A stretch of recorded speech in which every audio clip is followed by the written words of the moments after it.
Ever catch yourself kind of looking back, thinking, man, things were just, I don't know, simpler back then? Yeah, that nostalgia hits hard sometimes. Totally. But get ready for a bit of a perspective shift today, because we're diving into something kind of unusual. Oh, lay it on me. So we're going to unpack this idea that the years we often think of as like the toughest, the biggest struggles, Yeah. those might actually be the most beautiful in the end.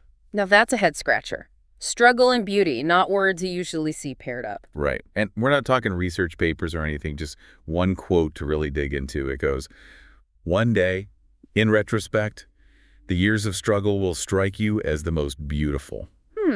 Beautiful. It's definitely not the first thing that pops into my mind when I think about tough time. Mine either. So how can that even be?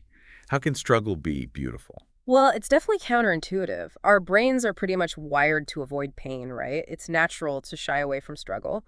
But what if the beauty here isn't about the actual experience itself, but what it does to us deep down? Okay, I think I see where you're going with this. It's about the growth, the resilience we build when things are tough. Exactly, like forging something strong in fire.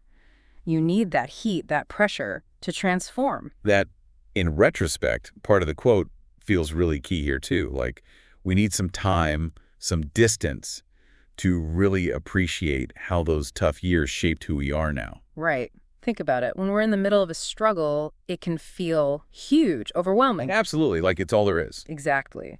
But as time passes, we gain a new perspective. That mountain we climbed might not look so intimidating anymore, and we might even see how it gave us these incredible views we never would have seen otherwise. Like we're forced to find new strength we didn't even know we had. You got it. Research on post-traumatic growth even shows that people who go through incredibly tough experiences often come out the other side with, like, this deeper sense of self, stronger relationships. They appreciate life more. It's almost like you have to go through the fire to become forged, right? Yeah. Like refined by the heat. And the thing is, nobody's saying you should want to go through tough times. It's not about glorifying suffering. But there's something to be said about how our understanding of those times can change, how we can look back and see the good that came from the bad. It reminds me of Viktor Frankl, the psychologist who survived the Holocaust. He talked about finding meaning even in the darkest times. Like, it's our ability to choose how we respond to suffering that gives life meaning. Powerful stuff. It's not that his suffering was beautiful, right? Right. But it became this catalyst for something profound. It changed him, made him who he was. It's about finding those glimmers of light in the darkness. It's not about pretending the darkness wasn't there, but about recognizing that even in those tough, dark years, there's potential for something good to come out of it. Yeah.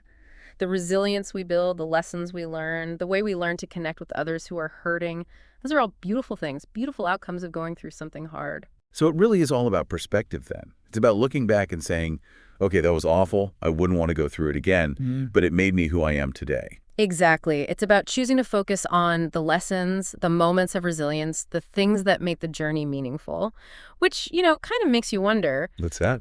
what if we could shift our thinking? Like, what if instead of dreading hard times, we could be, I don't know, a little curious about them, not wishing for them, but knowing that they might just hold the seeds of our most profound growth, our most beautiful transformations. All right, folks, that's our deep dive for today. As always, keep those brains buzzing and stay curious.